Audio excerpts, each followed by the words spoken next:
नमस्कार।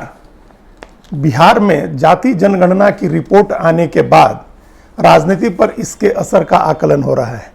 बिहार की राजनीति पर इसका कितना असर होगा, देश की राजनीति पर इसका कितना असर होगा, बिहार के पड़ोसी राज्यों पर कितना असर होगा या दूसरे राज्यों पर इसका क्या और किस तरह का असर होगा, इसका आकलन किया जा रहा है और ये कई पहलू से इसका आकलन हो रहा है।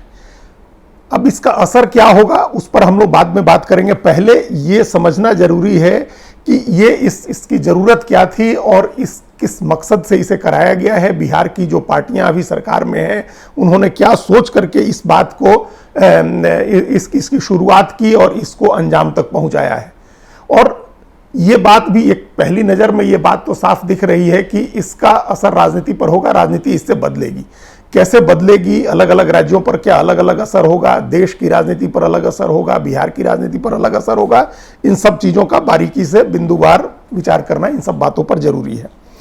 अब एक कॉन्टेक्स्ट समझना जरूरी है। इस समय क्या है, प्रधानमंत्री नरेंद्र मोदी और भारतीय जनता पार्टी की राजनीति है देश की जो छवि है वो विश्व मित्र की छवि बनाने की है कि भारत विश्व गुरु हो गया है, उसके आगे अब भारत विश्व मित्र हो रहा है और दुनिया के देश भारत की बातें सुन रहे हैं। ये अभी पिछले दिनों प्रधानमंत्री ने कई बार कहा, अपनी चुनावी सभाओं में भी कहा कि पहले अभी 1 महीने की उपलब्धि बताते हुए उन्होंने एक यूनिवर्सिटी कनेक्ट प्रोग्राम में कहा कि वो ब्रिक्स के सम्मेलन में गए, वो आसियान में गए, G20 का सम्मेलन हुआ जिसमें भारत के पहल पर अफ्रीकन यूनियन को शामिल किया गया, उसका मेंबर बनाया गया। तो ये एक विश्व गुरु वाली बात है, विश्व मित्र वाली बात है। उसके साथ 2047 तक भारत को एक विकसित राष्ट्र बनाना है, उसका एजेंडा है। अयोध्या में राम जन्मभूमि मंदिर का उद्घाटन होना है अगले साल जनवरी में, उसका एजेंडा है। तो बीजेपी इन सारे एजेंडे पर राजनीति कर रही है।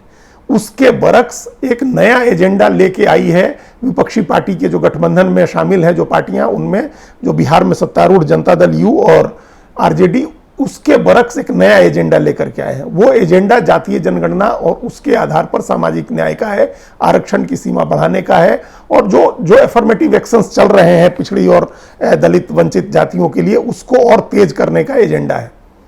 तो इस एजेंडे के तहत ये कई साल पहले अगस्त 2021 में पहली बार नीतीश कुमार तब एनडीए में थे और तेजस्वी यादव और दूसरे एक सर्वदलीय प्रतिनिधिमंडल लेकर के आए थे प्रधानमंत्री से मिलने और उन्होंने इसकी मांग की थी। तो उन्होंने निश्चित रूप से अपना कैलकुलेशन था नीतीश कुमार का कि इसमें किस तरह का आंकड़ा आएगा और उसका क्या राजनीतिक असर होगा।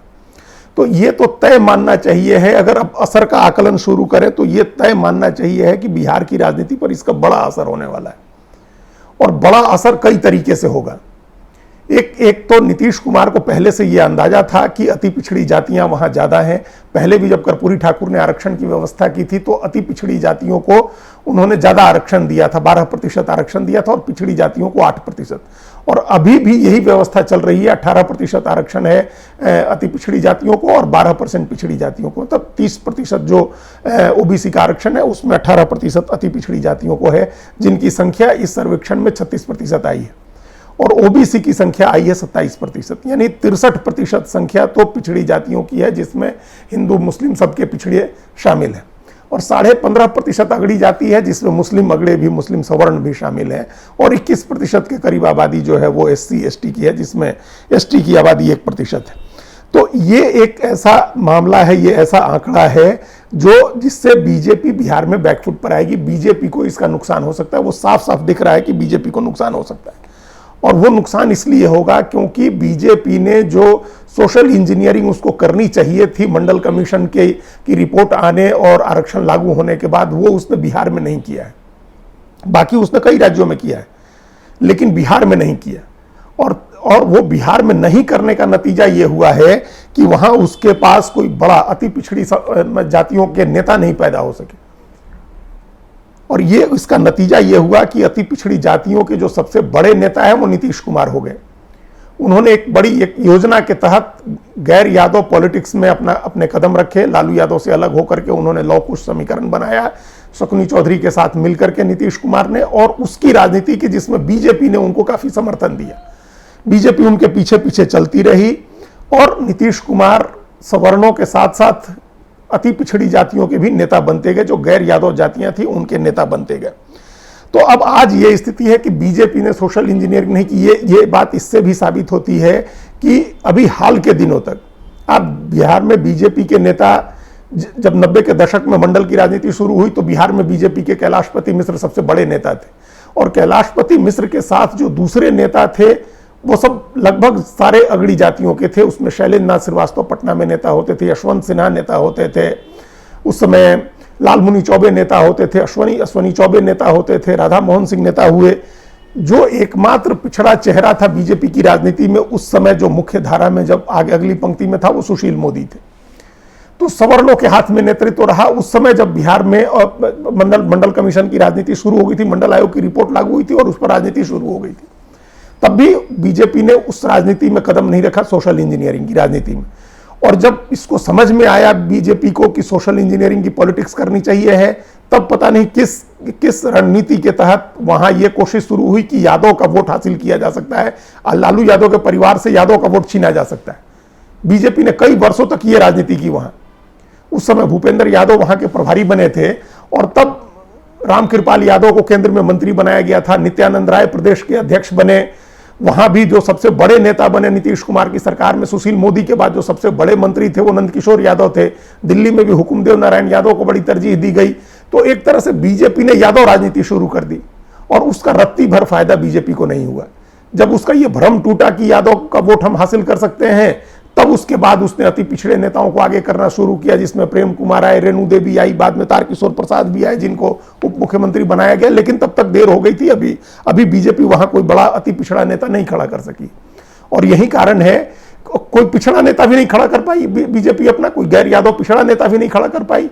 और तब अब जाकर के सम्राट चौधरी को बीजेपी ने वहां प्रदेश अध्यक्ष बनाया है और उसके बाद ये कोशिश शुरू हुई है कि गैर यादव पिछड़े वोट में एक बड़ा हिस्सा बीजेपी ले सकती है और वो सम्राट चौधरी के नाम पर मिल सकता है, क्योंकि उनके पिता शकुनी चौधरी नीतीश कुमार के साथी थे, सहयोगी थे जब उन दोनों ने लॉ कुश का समीकरण बनाया था। लॉ कुश में नीतीश कुमार की अपनी जाति का वोट बहुत कम था, जो अभी भी पता चला है कि 2.86 है या 2.9 है उनकी जाति का, कुर्मी जाति का वोट, और कोयरी वोट 4.2 से ज्यादा है, 4.25% के करीब है, जिसका प्रतिनिधित्व शकुनी चौधरी करते थे, अब सम्राट चौधरी कर रहे हैं। उसमें कुछ और एक आध धानुक जैसी जातियां भी जुड़ती हैं। तो अब जाकर के बीजेपी ने यह राजनीति शुरू की है। तो बिहार में चूंकि सोशल इंजीनियरिंग उसने नहीं की है, अति पिछड़ा नेता नहीं उभारा है और अति पिछड़ों के नेता नीतीश कुमार बन गए हैं, इसलिए नीतीश कुमार को वहां फायदा है। और दूसरी ओर लालू यादव हैं जिनके पास अपना 14% यादव का और 17-18% मुसलमान का वोट है। तो ये बीजेपी के लिए बिहार की राजनीति तो निश्चित रूप से बदल रही है, जहां बीजेपी को नुकसान हो सकता है। उत्तर प्रदेश में ऐसी बात नहीं होगी, क्योंकि उत्तर प्रदेश में बिहार के मुकाबले बहुत पहले सोशल इंजीनियरिंग शुरू हो गई थी और गोविंदाचार्य के असर में बीजेपी ने वो राजनीति शुरू की थी। तब शुरू में बीजेपी को इसका नुकसान हुआ था। तब ये सवाल भी उठे थे कि हिंदुत्व की राजनीति करने वाली पार्टी क्यों जातियों की राजनीति में घुस रही है। लेकिन तब बड़ी होशियारी से जो राजनीति हुई, पहली बार सरकार बनाने का मौका मिला बीजेपी को, तो कल्याण सिंह मुख्यमंत्री हुए, उसके जो लोधी जाति से आते थे, जिसकी बड़ी आबादी थी लोध जाति की। और उसके बाद जो 2-3 सबसे बड़े नेता थे बिहार उत्तर प्रदेश में बीजेपी के, उसमें विनय कटियार थे, हिंदुत्व का चेहरा थे, वो भी पिछड़ी जाति से आते थे, और ओम प्रकाश सिंह थे, वो भी पिछड़ी जाति से आते थे। तो एक तरह से वहां सोशल इंजीनियरिंग हो गई थी बीजेपी की पहले, और इसका नतीजा यह हुआ कि उत्तर प्रदेश में कोई नीतीश कुमार नहीं हुआ। वहां पिछड़ी अति पिछड़ी जातियों का, जो गैर यादव पिछड़ी जातियां थी, उसका नेतृत्व मोटे तौर पर बीजेपी के हाथ में ही रहा, जो आज भी दिख रहा है। केशव प्रसाद मौर्य उसको रिप्रेजेंट कर रहे हैं। तो ये बीजेपी के लिए वहां फायदे की स्थिति है, वहां इस राजनीति का बहुत ज्यादा असर नहीं होगा। ऐसे ही मध्य प्रदेश है, जहां 2000 में बीजेपी ने ये सोशल इंजीनियरिंग की राजनीति शुरू की और 2003 का विधानसभा चुनाव उमा भारती को मुख्यमंत्री पद का दावेदार बना करके लड़ा। वो पिछड़ी जाति से आती हैं और हिंदुत्व का चेहरा भी थी। और उसके बाद जितने मुख्यमंत्री हुए सब पिछड़ी जाति के हुए। थोड़े समय के लिए बाबूलाल गौर हुए और उसके बाद लंबे समय से शिवराज सिंह चौहान मुख्यमंत्री हैं, वो भी पिछड़ी जाति से आते हैं।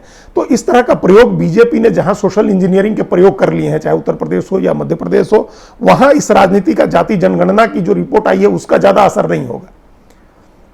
लेकिन जहां नहीं हुआ है, जैसे बिहार है, बिहार में यह नहीं हुआ है, तो वहां इसका असर हो सकता है। बीजेपी के लिए जो फायदे की बात या जो एक राहत की बात कह सकते हैं, वो ये है कि जाति जनगणना की रिपोर्ट आने के बाद पहला चुनाव है वो लोकसभा का चुनाव होना है। अगर बिहार विधानसभा का चुनाव होना होता तो सुपड़ा साफ होता बीजेपी का, वहां बीजेपी कुछ नहीं कर पाती।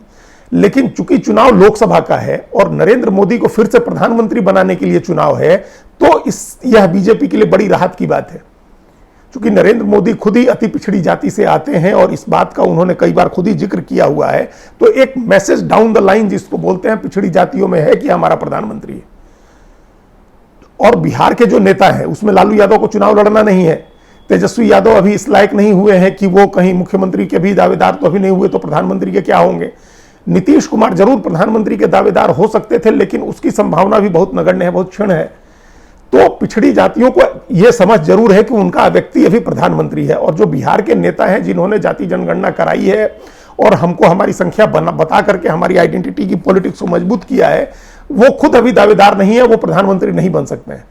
तो ऐसे में फिर क्यों जो अपना आदमी है उसको बदलने के लिए वोट किया जाए। ये बीजेपी अगर प्रचार करती है, लोगों तक ये डाउन द लाइन ये बात पहुंचती है, तो बीजेपी के लिए ये बड़ी राहत की बात होगी। बीजेपी को उतना नुकसान नहीं होगा जितने की अभी अंदाजा लगाया जा रहा है, जो तमाम विशेषज्ञ जितने का अंदाजा लगा रहे हैं, वो नुकसान थोड़ा और ज्यादा होगा इसके बाद वाले दाव से। जो बिहार में अभी जाति जनगणना का दाव चला गया, उसके बाद आरक्षण बढ़ाने का दाव चला जाएगा कि आरक्षण की सीमा बढ़ाई जाए। अभी ये मांग शुरू भी हो गई है कि अगर 63% पिछड़े हैं तो फिर 30% आरक्षण क्यों होना चाहिए, वो आरक्षण 50% किया जाए। अगर आरक्षण 50% किया जाता है, आरक्षण की सीमा बढ़ती है, निजी क्षेत्र में आरक्षण बढ़ाने का दाव चला जाता है, न्यायपालिका में आरक्षण की बात होती है, तो फिर उसकी काट खोजनी होगी बीजेपी को। और चूंकि बीजेपी हिंदुत्व की एक बड़े अम्ब्रेला की राजनीति कर रही है, तो उसका जाति की राजनीति में घुसना कहीं ना कहीं उसको नुकसान पहुंचाने वाला होगा। उसके जो कोर वोटर हैं उनके दिमाग में एक शंका पैदा होगी कि जो हिंदुत्व की राजनीति करने वाली पार्टी है वो बिहार की राजनीति क्यों कर रही है, बिहार में जाति की राजनीति क्यों कर रही है। तो उसी की काट में ये तमाम बीजेपी के नेताओं ने ये कहना शुरू किया है, उनके समर्थकों ने भी, कि हमारी नजर में सिर्फ 82% का आंकड़ा है, जो हिंदुओं का आंकड़ा है 82% का। और उसमें यह भी कहा जा रहा है कि पिछली बार 2011 की जनगणना से अभी का आंकड़ा देखेंगे तो 1% हिंदू वोट कम हुआ है और 1% मुस्लिम वोट बढ़ा है। यह भी एक एजेंडा हो सकता है बीजेपी का। और बीजेपी के पास जो उसके आगे का दाव है वो जस्टिस जी रोहिणी आयोग की रिपोर्ट है। जस्टिस रोहिणी आयोग ने अपनी रिपोर्ट में कहा है कि देश की जो 2700 पिछड़ी जातियां हैं, उनमें से 900 के करीब ऐसी जातियां, अत्यंत पिछड़ी जातियां हैं जिनको आज तक आरक्षण का कोई लाभ नहीं मिला है। उनको एक व्यक्ति को सरकारी नौकरी नहीं मिली है उन जातियों में। तो वो आरक्षण का जो ओबीसी के आरक्षण की जो दायरा है उसको विभाजित किया जा सकता है। जो दबंग और मजबूत पिछड़ी जातियां हैं तो उनका आरक्षण कम किया जा सकता है और अत्यंत पिछड़ी जातियों का आरक्षण बढ़ाया जा सकता है। ऐसा अगर करती है भारत सरकार, वो रिपोर्ट उसके पास आ चुकी है, वो ऐसा किया जा सकता है, तो फिर इस गेम को पलट भी सकती है भाजपा। चूंकि देश के हर राज्य में अति पिछड़ी जातियों की संख्या ही ज्यादा है, तो अगर उनके लिए आरक्षण के भीतर आरक्षण का प्रावधान किया जाता है तो उसका लाभ भी बीजेपी ले सकती है। इसलिए यह निश्चित रूप से जाति जनगणना के आंकड़ों से राजनीति बदलेगी, लेकिन इसको राज्यवार देखने की बात होगी, जरूरत होगी। हर राज्य में अलग अलग बदलेगी, देश की राजनीति पर अलग तरह से इसका असर होगा। और अभी यह देखना बाकी है कि इसकी काट में भारतीय जनता पार्टी क्या दांव चलती है और यह दांव पेच कब तक चलता है, कहां तक जाता है, तब इसके अंतिम तौर पर इसके असर का आकलन हो पाएगा। अभी सिर्फ यह कहा जा सकता है कि बिहार में इसका असर होगा, देश के बाकी राज्यों में थोड़ा कम असर होगा। किस तरह का असर होगा वो बिहार में बीजेपी के खिलाफ बात हो सकती है और दूसरी जगह बीजेपी इसको अपने पक्ष में करने के रास्ते तलाश सकती है। उसके पास इस बात के साधन सलाहियात मौजूद हैं। धन्यवाद।